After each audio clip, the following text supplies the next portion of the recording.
¿cuál es el propósito y el objetivo principal de esta lección? Es comprender no solamente el llamado que Dios tiene sobre nuestras vidas, sino también comprender un poco más la responsabilidad que Dios va añadiendo a nuestra vida.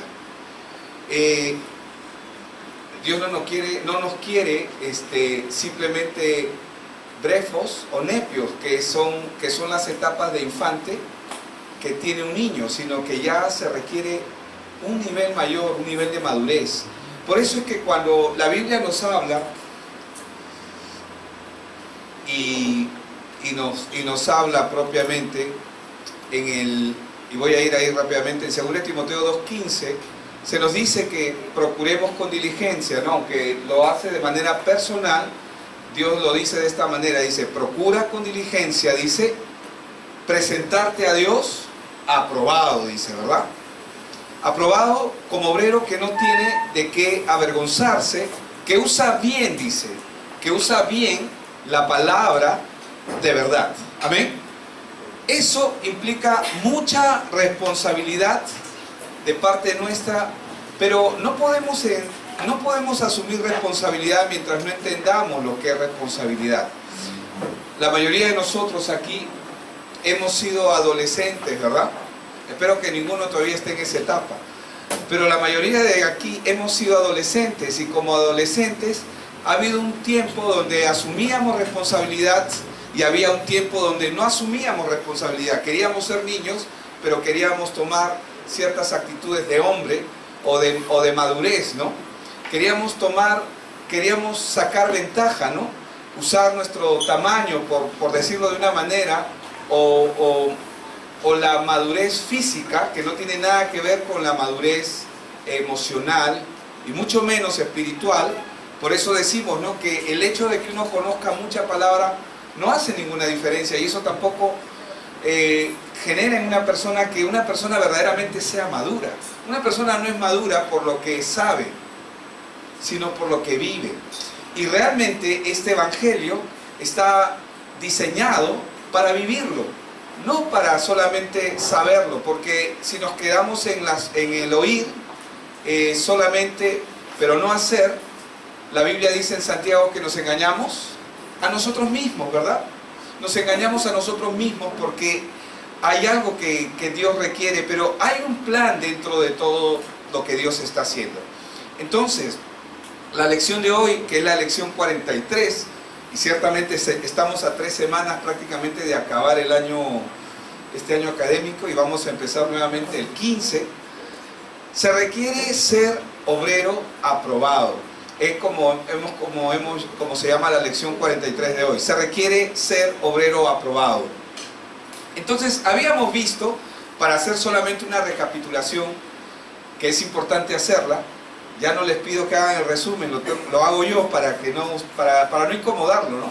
Espero que usted no se incomode, pero igual en las siguientes clases vamos a pedir que usted lo haga, ¿no? Pero la primera necesidad que hemos visto en la vida de un creyente, ¿cuál es? ¿Se acuerdan? Restaurar, ¿qué cosa?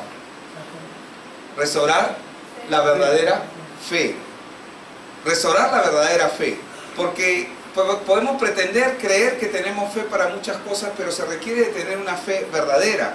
Y eso solamente se va a lograr en la medida en que erradicamos la incredulidad. ¿De dónde? De nuestros corazones, ¿verdad? Porque el problema del hombre, ¿dónde está? ¿Acá o acá? ¿En nuestra cabeza o en nuestro corazón? El problema del hombre no ha cambiado, el problema del hombre siempre es el corazón. Entonces, la primera necesidad que vimos es en la vida de un creyente, es la de restaurar la verdadera fe. Y eso lo vamos a poder lograr en la medida en que erradicamos la incredulidad de nuestros corazones. Todos los problemas del hombre, ¿cuándo comienzan? Comienzan con la incredulidad. ¿Qué es la incredulidad? Habíamos visto que la incredulidad equivale a ¿qué? ¿A qué? A humanismo, ¿verdad? ¿Por qué están tímidos hoy día? ¿Qué pasó? ¿O falta más aire acondicionado? ¿Sí? Porque, ¿qué es el humanismo? ¿Cómo podemos definir nosotros el humanismo? ¿Qué es el evangelio? El evangelio es, en la mañana todos a uno, parecen un ejército y son nuevos, ¿ah? ¿Qué es el Evangelio? Es la respuesta de Dios al problema del hombre. ¿Cuál es el problema del hombre? Que está separado de Dios. ¿Y el hombre qué considera un problema? Todo aquello que no le permite lograr sus propios objetivos, planes personales. Cuando yo encuentro un estorbo en mi vida, lo considero un problema, porque no me permite hacer lo que yo quiero. Normalmente el hombre considera problema todo aquello que le estorba en su caminar, en su paso.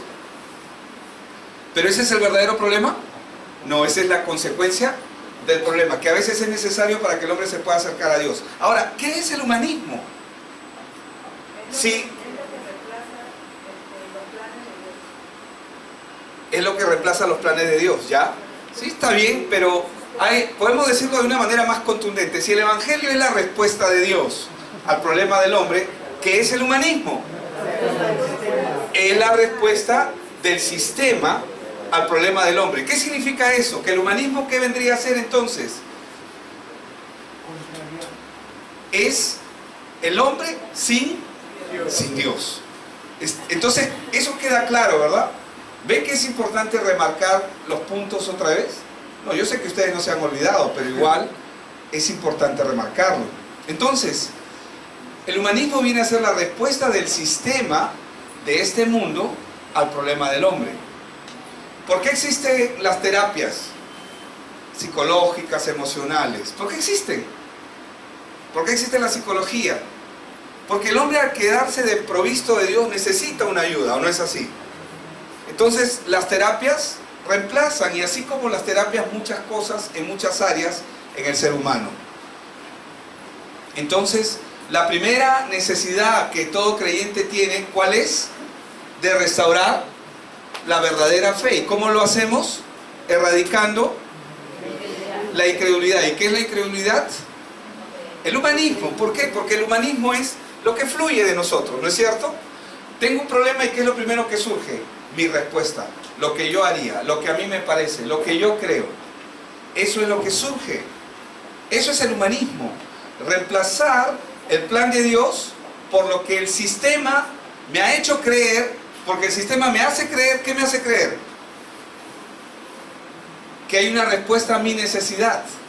Y vimos, ¿verdad? Vimos Eclesiastés, que podríamos leerlo todo, vanidad de vanidades, dijo el predicador. ¿Se acuerdan? La segunda necesidad que hemos venido compartiendo es la necesidad de entender, diga conmigo entender, que solo el método de Dios es lo que va a funcionar. ¿Qué es lo que va a funcionar?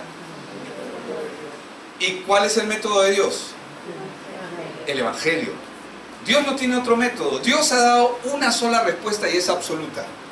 Pero, ¿por qué no podemos recurrir de manera frecuente a esa respuesta absoluta? ¿Cuál es la razón por la cual nosotros no podemos entender que Cristo es la respuesta absoluta? Incredulidad, la incredulidad que hay en el corazón, que no es otra cosa que el humanismo. ¿Qué es lo nuevo para nosotros? El Evangelio es lo nuevo. ¿El humanismo qué es? Es parte de nuestra vida. Nosotros crecimos, todos nosotros fuimos educados bajo el sistema. Todo lo que aprendimos es de acuerdo y va acorde con el sistema. Todos hemos sido enseñados en el colegio de acuerdo a lo que el sistema ha querido implantarnos. Claro, se le llama contrato social, de acuerdo a Rousseau, o podríamos llamarlo convenio colectivo. Podemos llamarlo de muchas maneras, pero el sistema crea lo que quiere desarrollar en el ser humano. Por ejemplo, una de las cosas que estábamos viendo en esta semana es que y justamente era lo que estaba hablando con un rector, es que la generación de gente arriba de los 35 para arriba, somos más conservadores. Pero no es que seamos más conservadores, teníamos otro tipo de educación. Pero de los 30 para abajo,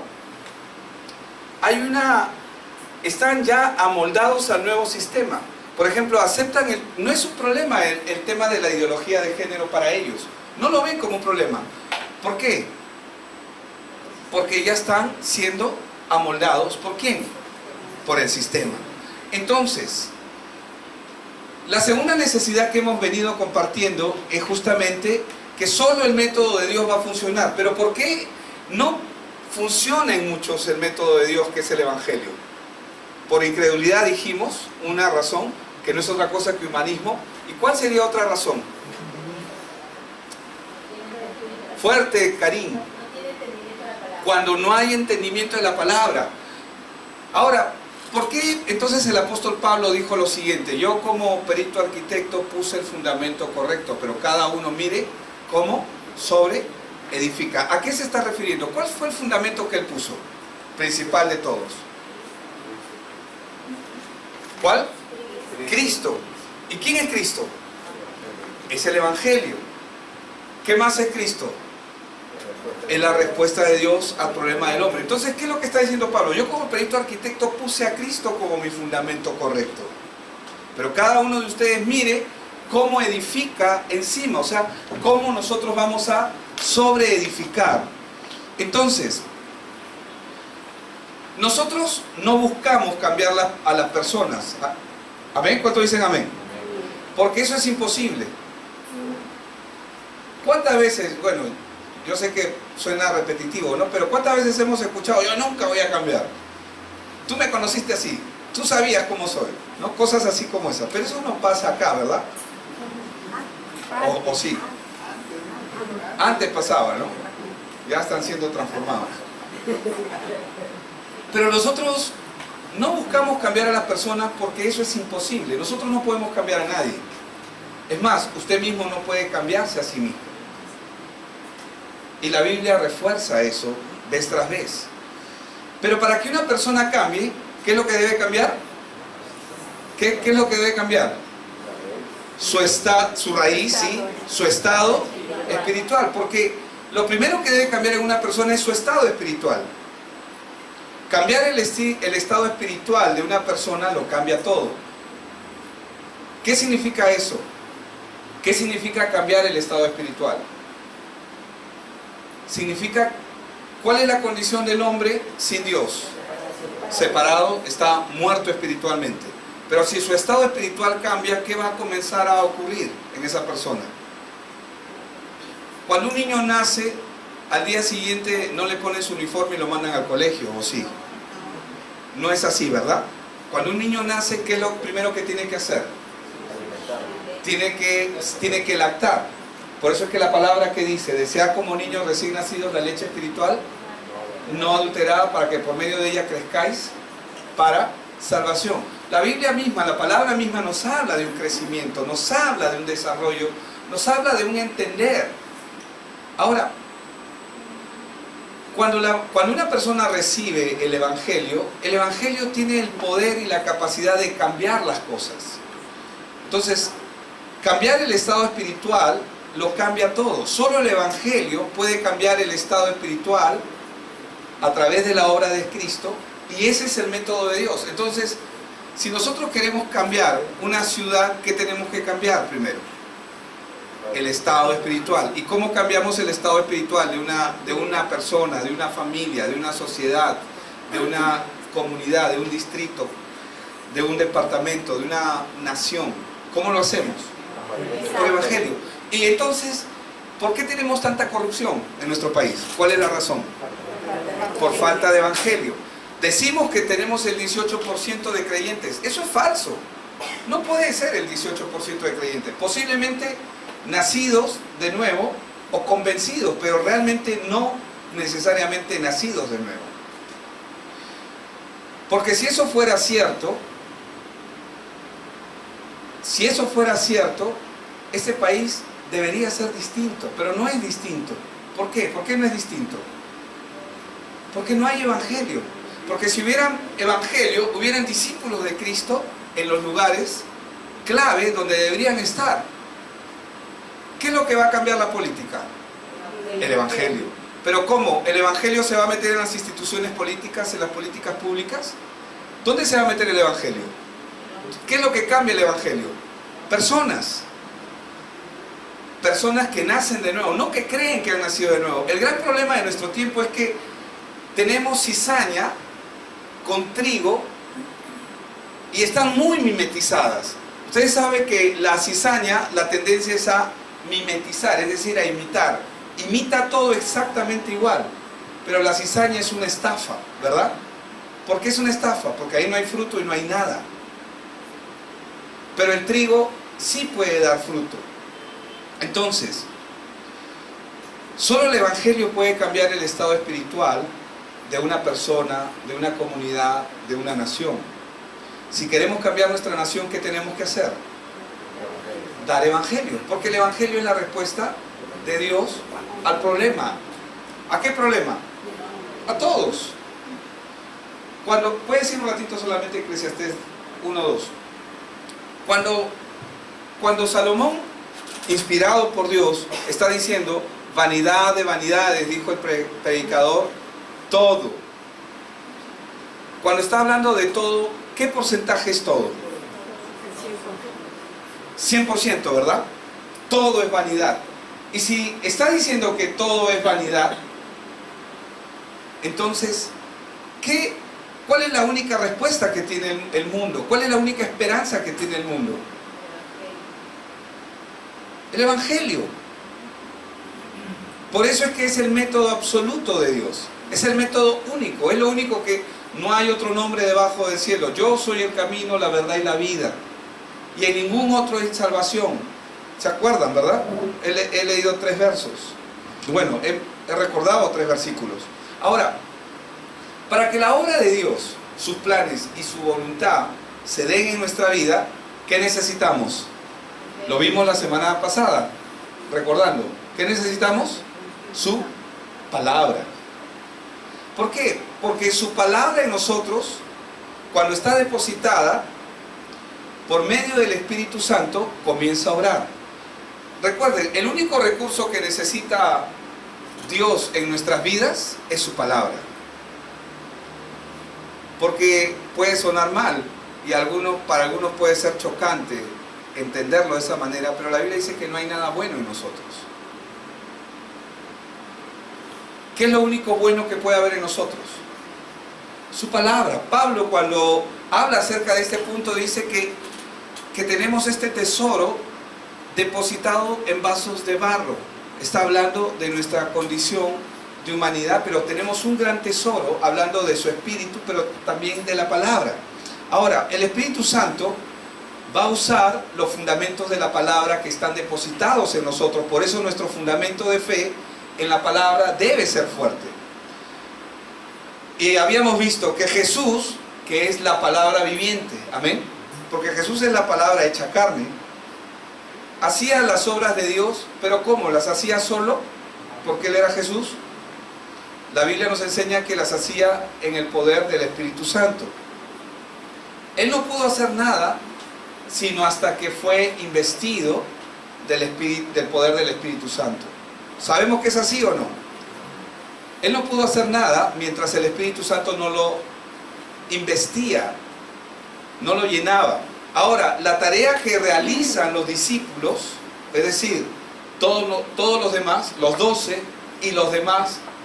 ¿Y quiénes son los demás? Nosotros, amén. Lo hacemos bajo el poder del Espíritu Santo y en el nombre de Jesús, pero con la palabra. La palabra es lo único que va a ayudarnos a poder cumplir los planes de Dios. Por eso es que observamos una relación entre la palabra y el Espíritu Santo. Lo vimos en Génesis 1:2, ¿recuerdan? Y la tierra se encontraba desordenada y vacía, y las tinieblas estaban sobre la faz del abismo. ¿El abismo qué representa? El corazón del hombre, ¿verdad? Porque la tierra, hay un símil entre la tierra en la creación y el corazón del hombre. Pero dice que el Espíritu de Dios se movía sobre la faz, ¿de dónde? De las aguas. El Espíritu Santo estaba listo y Dios habló y dijo Dios, sea la luz, la primera mención de Cristo, ¿verdad? No como Cristo directamente, sino como Cristo la luz. ¿Y qué dijo Jesús? Yo soy la luz. No está hablando de que Él es el sol, no está hablando que Él es el día. ¿Qué está diciendo? Él es la luz. Y aquella luz verdadera, cuando habla en Juan, vino, dice, a este mundo. Está hablando de Génesis 1:3, está refiriéndose a esa mención. Ahora, y dijo Dios, cuando Dios habló, ¿por qué se pudo crear todo lo que Dios hizo? Porque el Espíritu de Dios se movía sobre las aguas. El Espíritu de Dios, ¿dónde está? Está en todas partes, sí es verdad, pero ¿dónde está?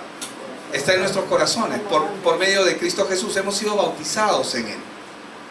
Y de eso voy a explicar un poquito más adelante, porque es importante poder hacer una diferencia, porque en la mañana nos hicieron una pregunta acerca justamente del Espíritu Santo, ¿no? Cómo opera, cómo actúa.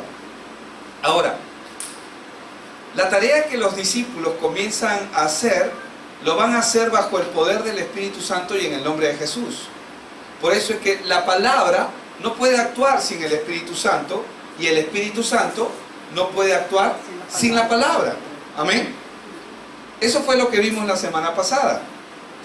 Lucas 3:22 nos enseña y dice: y descendió el Espíritu Santo sobre él en forma corporal, como paloma, y vino una voz del cielo que decía: tú eres mi Hijo amado, en ti tengo complacencia. Y a partir de ese momento el Señor Jesucristo, ¿qué hace? Inicia su ministerio, ¿verdad? ¿Cuándo inician los discípulos su ministerio? ¿Qué les dijo el Señor Jesucristo? No se muevan de Jerusalén hasta que haya venido sobre vosotros la promesa. Hechos 1:8: pero recibiréis poder cuando haya venido sobre vosotros el Espíritu Santo, y me seréis testigos en Jerusalén, en toda Judea, en Samaria y hasta lo último de la tierra. Entonces, ¿qué cosa es lo que los discípulos, por qué no debían moverse? Porque tenían que esperar a que el Espíritu Santo venga sobre ellos. Porque ¿qué es lo que iba a hacer el Espíritu Santo? Los iba a investir ¿de qué? De poder. ¿Para hacer qué? Las obras de Dios, ¿verdad? Vamos a ver cómo funciona la obra del Espíritu Santo. Vamos a ver la palabra en acción con el Espíritu Santo y con el hombre trabajando. En Hechos 10, verso 38 al 45, ya saben que en Hechos 10 es la historia de Cornelio, pero en Hechos 10 dice, en el verso 38 dice: ¿cómo Dios ungió? ¿Con quién? ¿Cómo Dios ungió? ¿Con qué? Con el Espíritu Santo y con poder a Jesús de Nazaret. ¿Cómo éste anduvo haciendo bienes y sanando, dice, a todos los oprimidos por el diablo, porque Dios estaba con él? Pero Dios lo ungió con el Espíritu Santo. Verso 39. Y nosotros, está hablando en este caso Pedro, y nosotros somos testigos de todas las cosas que Jesús hizo en la tierra. ¿Cómo las hizo? Porque estaba investido con el Espíritu Santo. En toda la tierra de Judea y en Jerusalén, a quien mataron colgándole en un madero. Verso 40. A este levantó Dios al tercer día e hizo que se manifestase la resurrección. Sí, continúa, por favor. No a todo el pueblo, sino a los testigos, o sea, que se manifestase, dice. ¿Pero a quién se manifestó? No a todo el pueblo, dice, sino a los testigos que Dios había ordenado. ¿Cuándo? ¿Cuándo? ¿Y cuándo es este antemano? Desde antes de la fundación del mundo. A nosotros, dice, que comimos y bebimos con Él después que resucitó de los muertos. Verso 42. ¿Y qué más dice? Y nos mandó que predicásemos al pueblo y testificásemos. O sea, Él les mandó, pero ¿cómo los mandó? ¿Los mandó solo? No. ¿Qué están haciendo acá? Estamos en Hechos 10:42. ¿Cómo los mandó? ¿Qué les dijo primero? No se muevan de Jerusalén hasta que haya venido sobre vosotros el Espíritu Santo y me seréis testigos. ¿Ok? Y nos mandó que predicásemos al pueblo y testificásemos que Él es el Dios, es el que Dios ha puesto por juez de vivos y muertos, dice. Verso 42. Y nos mandó, ¿qué cosa? Que predicásemos al pueblo. ¿Para qué? ¿Cuál es el plan del Espíritu Santo sobre nosotros? Predicar su palabra y testificar que Él es el que Dios ha puesto por juez de vivos y muertos. De este dan testimonio todos los profetas, que todos los que en Él creyeren recibirán perdón de pecados por su nombre.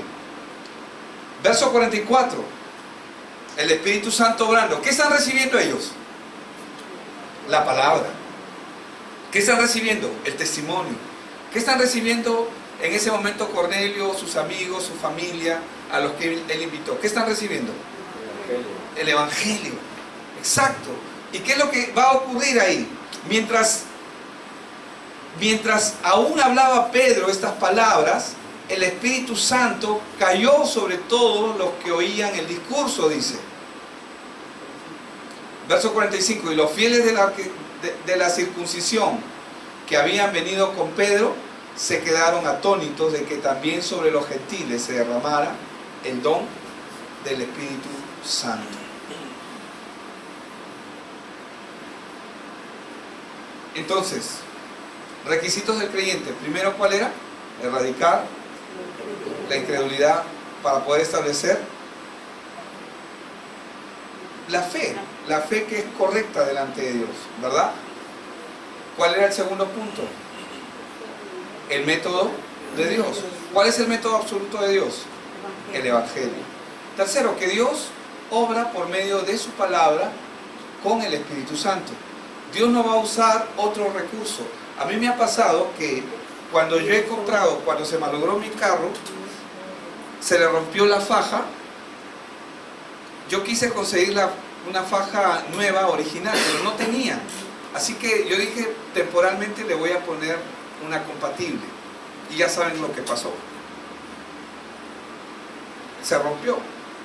Y al romperse la faja, se me malogra el motor, ¿Por qué? Porque le puse algo que no estaba adecuado. Dios no va a usar nada nuestro, Él va a usar todo lo que proviene de Él. Porque lo nuestro puede sonar mal, ¿no? Y para algunos posiblemente suene duro, pero lo cierto es que Dios usa su fe que ha depositado en nosotros. Su fe actúa en nosotros, pero no es nuestra fe. La fe es un don de Dios. ¿Qué significa eso? Que Dios lo deposita en nosotros. Es de Él, pero actúa en nosotros. Claro, es como esta computadora. Yo la uso, pero yo no me la voy a llevar. No sé si me dejo entender. Ahora, Dios usa todo lo que proviene de Él. Y su palabra es lo que proviene de Él. Por eso es que mencionábamos también que la importancia de poder entender que nosotros, como creyentes, tenemos que aprender a disfrutar las Escrituras, pero parte de la voluntad de Dios para sus hijos es que se requiere que seamos obreros aprobados. ¿Qué significa ser un obrero aprobado? Y vamos a entrar un poquito al punto ahí, porque nosotros como creyentes sí, disfrutamos leer las Escrituras de vez en cuando, saltando de uno a otro pasaje, pero el discernimiento que recibimos al estudiar de manera cuidadosa la palabra, el Nuevo Testamento, el Antiguo Testamento, su teología. ¿Alguien sabe lo que significa teología? Es el estudio, teo, Dios, logía de, es el estudio de Dios, ¿verdad? Y nosotros nos podemos sentir contentos con lo que estamos estudiando. Pero en esta lección veremos que por qué es importante ir más lejos de una simple lectura bíblica. Amén. ¿Cuántos podrían decir, no? Cuando nosotros éramos más muchachos, hace poco tiempo nomás, ay, como ya no se acaba la escuela, ya queríamos salir del colegio, ¿no? Y cuando salimos del colegio, ¿por qué salimos del colegio, no? Nosotros ya no estamos en esa faceta de ser niños solamente, sino estamos entrando en una faceta de madurez. Y parte de eso involucra que nosotros tenemos que comenzar a asumir cierto nivel de responsabilidad del llamado. Al margen de cuál sea el llamado que Dios ha puesto sobre cada uno de nosotros. Porque no todos aquí son llamados a ser pastores, pero algunos son llamados a ser pastores. Otros son llamados a ser evangelistas. Otros son llamados a ser ministros, pero todos tienen el ministerio de la reconciliación. Pero se requiere de cada uno de nosotros, se requiere responsabilidad. Eso es lo que queremos, ¿verdad? ¿Qué queremos nosotros de nuestros hijos? Que sean más responsables, ¿o no es así? Ahora, es lo que vamos a ver en esta lección. Vamos a ver por qué es importante ir más lejos que una simple lectura bíblica. ¿Por qué no conformarnos con menos? No conformarnos solamente con un versículo, ¿no? O con un capítulo, o algo sencillo, ¿no? O a veces, yo sé que ustedes no han hecho nunca eso, ¿no? Pero abren la Biblia, a ver, Señor, háblame, necesito que me hables, tengo una necesidad profunda de que me hables. Y pum, ponen el dedo, abren y justo Dios te habla. ¡Wow! Dios me ha hablado. Bueno, sí, posiblemente Dios nos ha hablado, porque yo también lo he hecho. ¿Amén? Bueno, no digo amén, no todos lo han hecho, ustedes no han dicho amén. Pero eso está bien cuando uno es niño. Eso está bien posiblemente cuando uno recién está empezando. Pero ya para nosotros, ya eso ya no debe calificar. ¿Me dejo entender? Porque que tú veas a una persona que es un adulto comportándose como un adolescente, como un niño, ¿qué piensas de esa persona? ¿Cómo lo ves? Lo vas a tratar como lo que ves, ¿verdad? Como lo que es. Lo vas a tratar como un adolescente. ¿Han escuchado que hay adolescentes eternos, verdad? Bueno, de esos no hay acá, ¿amén? Entonces, en esta lección vamos a ver por qué es importante ir más allá de una lectura simple, una lectura bíblica, sea del Nuevo Testamento o del Antiguo Testamento. Y vamos a dedicarnos al estudio cuidadoso de lo que vendría a ser la teología bíblica, que se nos presenta de parte de Dios. ¿Qué es lo que yo tengo que entender aquí? Que en la palabra es mi recurso donde Dios me habla. ¿Cuántos dicen amén? Amén. Sí, qué lindo. Todos esperamos el domingo con ansia porque queremos que sea un sermón, que sea una prédica extraordinaria, porque queremos que Dios nos hable. Y sí, posiblemente Dios habla a través del mensaje del domingo. Pero no. Nosotros ya no estamos solamente para ello. Nosotros deberíamos aprender a encontrarnos con Dios por medio de su palabra.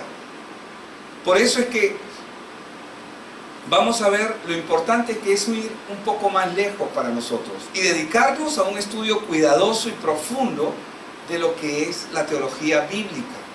Cuando hablamos de teología bíblica no quiero ser conceptual solamente, sino cómo encontrarnos con Dios en medio de la lectura bíblica que se nos presenta de parte de Él. Por eso, nuevamente, leo según de Timoteo 2:15. ¿Qué es lo que dice? Procura con diligencia presentarte a Dios como aprobado, como obrero que no tiene de qué avergonzarse. Dice que ¿cómo usa la palabra? ¿Cómo traza la palabra? ¿Cómo dibuja la palabra? ¿Cómo lo hace? Bien, ¿no dice bien ahí? Bien, lo hace bien. Entonces, el apóstol Pablo, él les está explicando aquí que necesitamos comprender bien la palabra.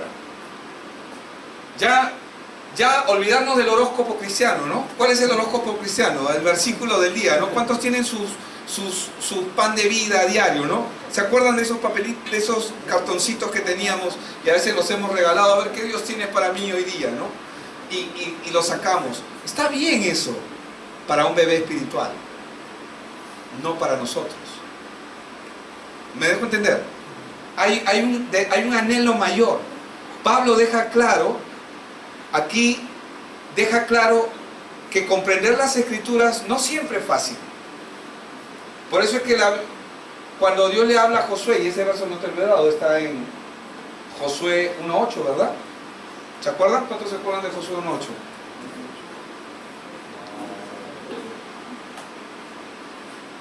Dice: nunca se apartará de tu boca este libro de la ley, sino que de día y de noche meditarás en él para que guardes y hagas conforme a todo lo que en él está escrito. porque entonces hará prosperar tu camino y todo, dice, te saldrá bien. Ahora, a ver, anda el 9 también. Ahí es donde le dice, ¿no? Mira que te mando a que te esfuerces y que seas valiente. ¿No te suena? Procura con diligencia presentarte a Dios aprobado como presentarte a Dios aprobado como obrero que no tiene de qué avergonzarse, que usa bien la palabra de verdad. Que te esfuerces y que seas valiente, no temas ni desmayes, porque Jehová tu Dios estará contigo a donde quiera que vayas. Ahora, Timoteo tuvo que ser un obrero que usa bien la palabra de verdad. Sí, ustedes podrían decir, Timoteo era un ministro. ¿Y qué eres tú? ¿Qué soy yo? ¿Qué somos nosotros? Ministros. ¿Y por qué somos ministros? ¿Qué es un ministro? Es el que sirve. ¿Un ministro qué hace? Sirve, proporciona la palabra. Cuando ve un problema, proporciona la palabra. Ahora, el término griego que se traduce acá como obrero o como trabajador, de acuerdo a cómo se traduzca, es érgates. Y se refiere a un trabajador que trabaja a mano, que está haciendo un trabajo a mano. ¿Cuántos saben que los zapatos hechos a mano son más caros que los zapatos de fábrica, verdad? ¿Cuántos saben que comprar un terno en una tienda que ya está hecho es muy diferente a un terno hecho a la medida? Hay un valor adicional. Aquí normalmente no hay no es tan costoso, pero en otros países donde se aprecia el trabajo manual es sumamente costoso. Todo aquello que se hace a mano o que se trabaja de una manera más dedicada tiene un mayor costo. Y aquí el término procura presentarte a Dios como obrero se está refiriendo a érgates, que es el término que se refiere a un trabajador manual, es decir, que hace un trabajo muy paciente y muy dedicado. Amén. Entonces, ¿qué es lo que nos está diciendo el apóstol Pablo aquí? ¿Qué le está diciendo a Timoteo y por ende a nosotros? Que debemos entender bien la teología bíblica. ¿Por qué debemos entender bien la teología bíblica? Porque debería llevarnos nuestro tiempo de lectura, nuestro tiempo con Dios, por medio de su palabra, debería llevarnos a verlo a Él y a vernos a nosotros, obviamente. Y para eso se requiere de un trabajo un poco más esforzado. ¿Qué le está diciendo Pablo a Timoteo? Que estudie, que trabaje duro como un obrero de Dios. Amén. Él está contratado, es como que él está trabajando para el Señor. ¿Cuántos se acuerdan de esa palabra que dice que todo lo que hagamos, lo hagamos como para quién? ¿Para el jefe? ¿Para el vecino? ¿Para la vista de otros? No, que lo hagamos como para el Señor. ¿Por qué? Porque ¿a quién pertenecemos? ¿De quién somos? Somos de Él, trabajamos para Él, ¿no es cierto? Esa debería ser nuestra cosmovisión en nuestro caminar. Entonces, las Escrituras verdaderamente deberían llevarnos a reflejar nuestra relación con Dios. Porque ¿cómo yo llevo una relación con Dios? Por medio de su palabra.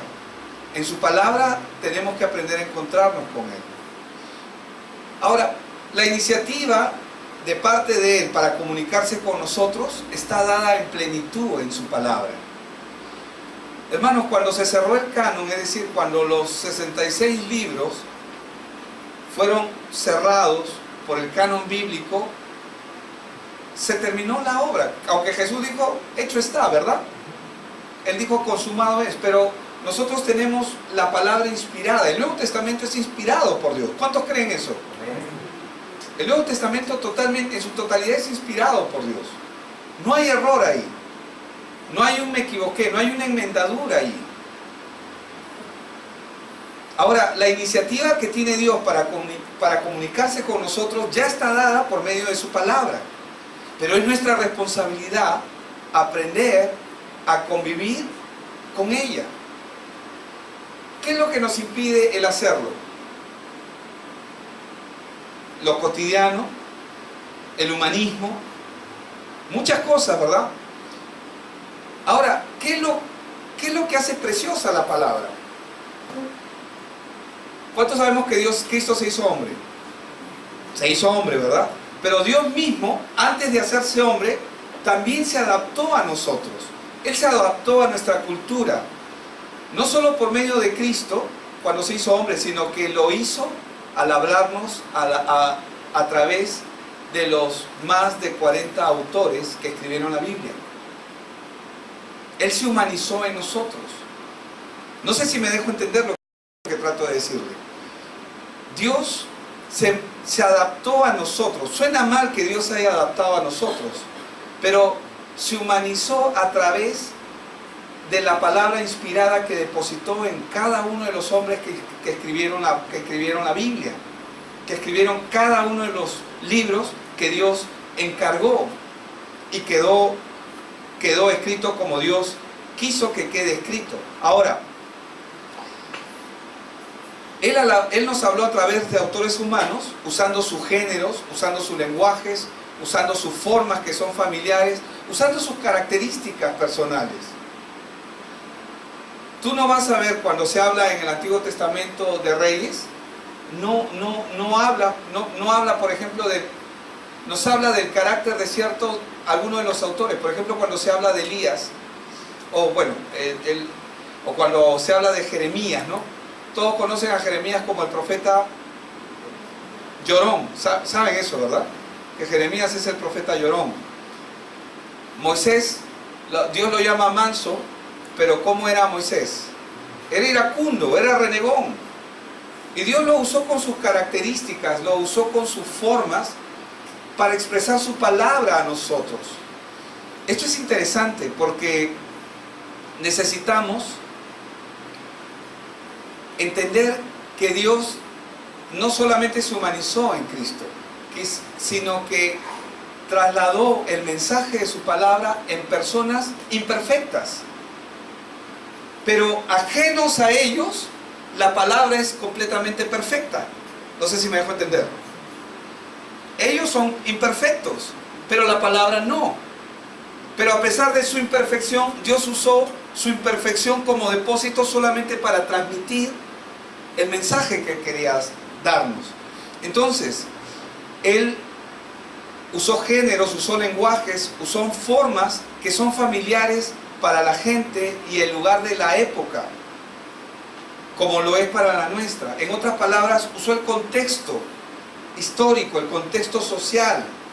Necesitamos nosotros ser diligentes para aprender el lenguaje y lo que Dios nos está diciendo. Por eso es que cuando Dios le está hablando a Timoteo y le está diciendo procura presentarte a Dios, Él está dando un trabajo.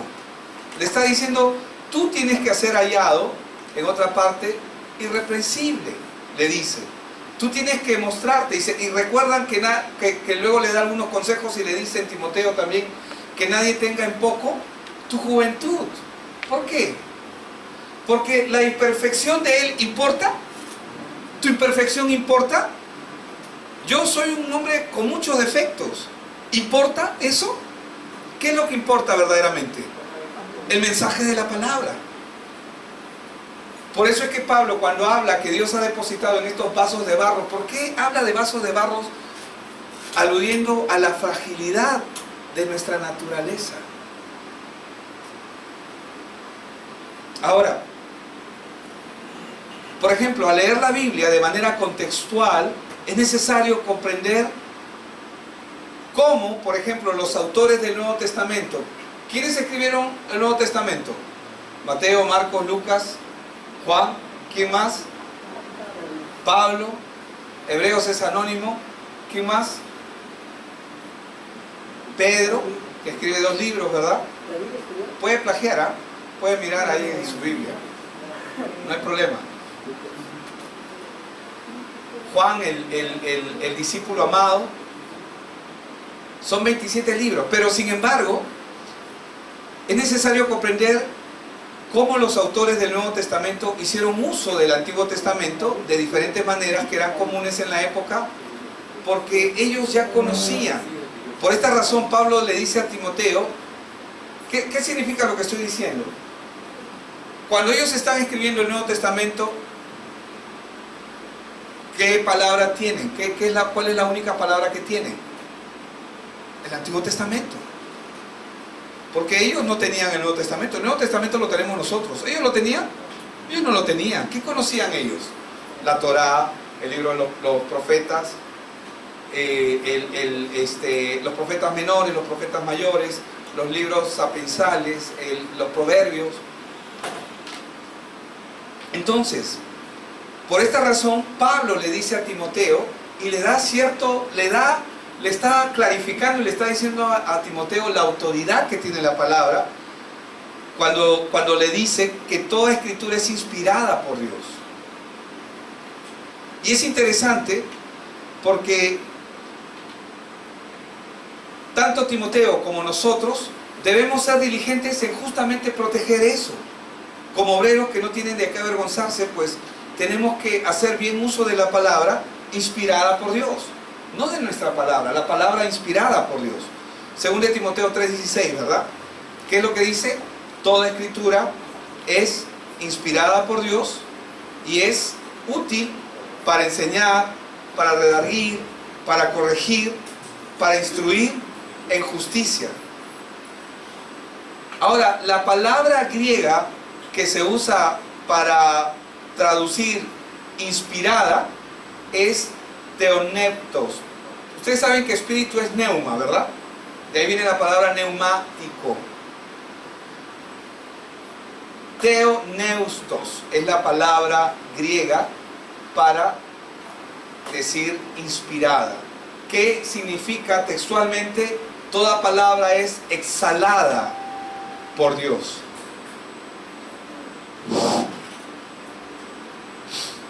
Inhala, exhala, ¿verdad? Nos dan los médicos cuando, a ver, respira, respira, inhala, exhala, despacio, poco, ya. Toda escritura es exhalada por Dios. Eso es lo que Pablo, cuando le está diciendo esto a Timoteo, él le está dando la autoridad de la palabra en su plenitud. Le está diciendo la procedencia de la escritura, le está diciendo la procedencia de lo que se está escribiendo. Y también hace referencia aquí a la autoridad, cuando le dice es útil. No está el texto ahí arriba, ¿no? Pero dice, y es útil para enseñar, para reprender, para corregir, para instruir en justicia. La palabra útil. Ahora, si retrocedemos un verso antes, en 2 Timoteo 3:15, vamos a encontrar algo más. Voy a ir ahí porque no lo tengo yo acá en pantalla.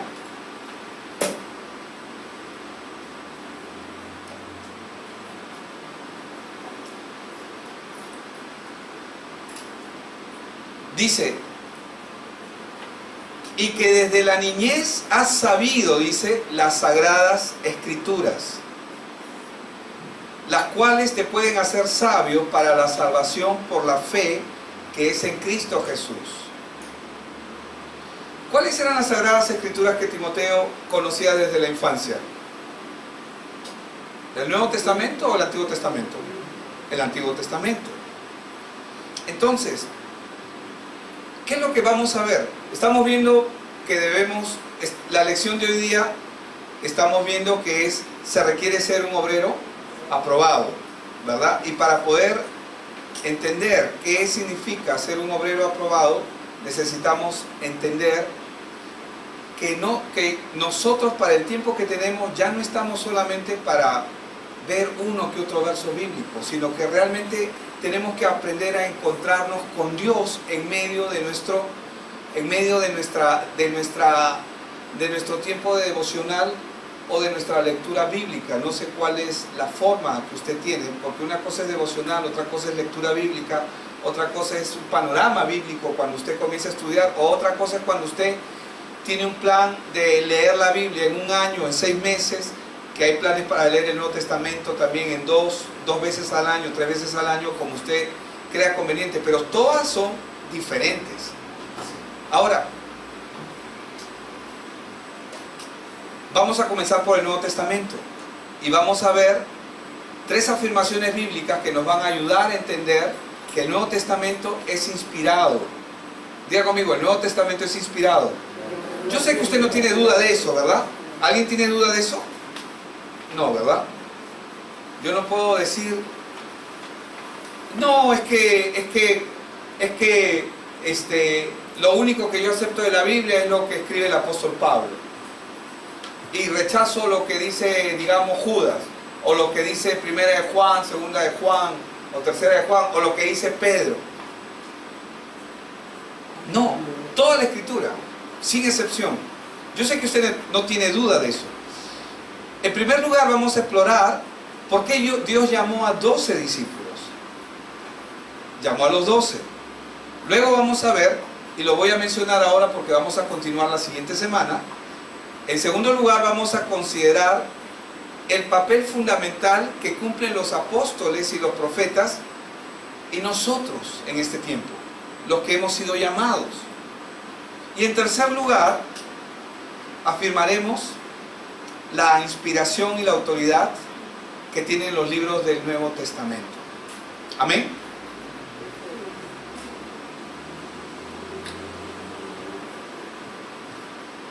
Allí nos vamos a quedar. Según de Timoteo 2:15 tiene que ser un versículo que tenemos que aprenderlos de memoria. Amén. Procura con diligencia presentarte a Dios aprobado, como obrero que no tiene de qué avergonzarse, que usa bien la palabra de verdad. Usa bien la palabra. El único recurso que Dios usa para hacer su obra, ¿qué es? La palabra. Amén. Vamos a orar. Padre,